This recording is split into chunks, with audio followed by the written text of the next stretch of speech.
drops again, enough to make my stomach flip. The wings catch air with a thunk. My teeth clack together, and a flight attendant stumbles in the aisle. Someone begins to cry. I take a deep breath and close my eyes. I guess they weren't kidding about it being bumpy. The intercom warbles again. "Flight attendants, please take your seats." Harper tucks her long dark hair behind her ear. Great, now I'm stuck holding my cup. The plane thumps and shimmies its way down through the clouds. It's a hard go. My teeth clack together. Bags bounce up against the undersides of seats. I spend enough time in the air to know it's probably fine, but I still check the window. Just get down out of the clouds already.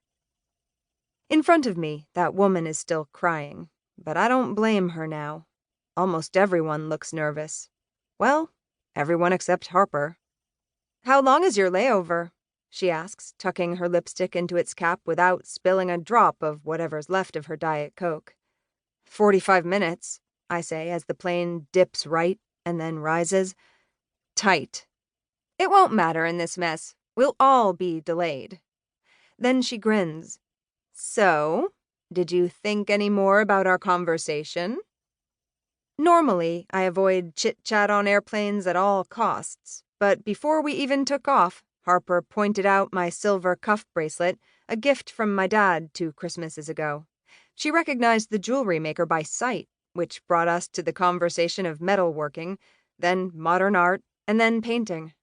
There's no stopping me when I get started on all that. I dozed off somewhere over Oklahoma, I think, I say. She laughs. Hopefully this blizzard will convince you a transfer to Cal Arts is a good idea. Transfer? Yes. Look, even if you didn't have the grades for it before, you said you're pulling a 4.0 now, and you're talented. I've seen your work. Well, on my phone. I've seen enough. You have a focus in your paintings that's uncommon. Focus is what Phoebe saw in my work, too.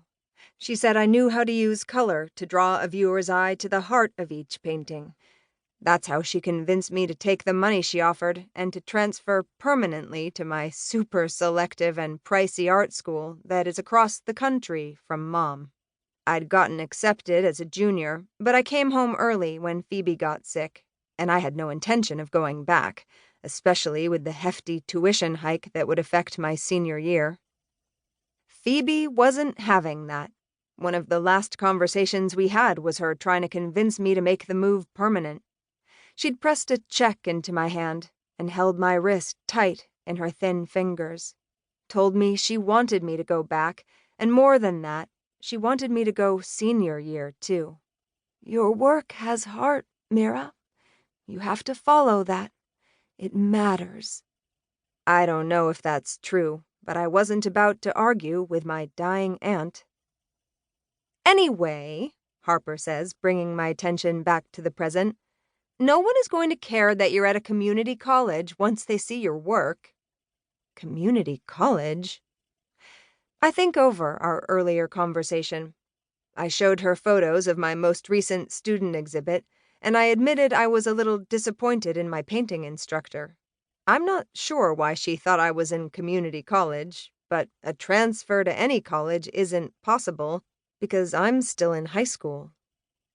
I think about clarifying things, but why bother?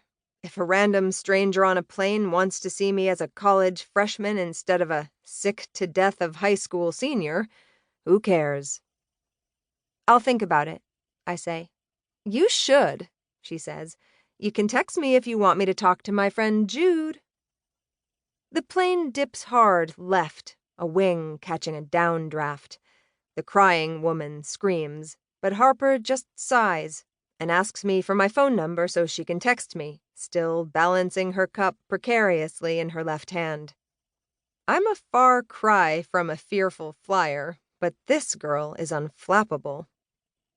The plane settles into a hard shudder, and now lots of people are making noise. Harper huffs, muttering, Honestly, if we're going to crash, let's do it so we can all be done with the theatrics. I clutch my armrest.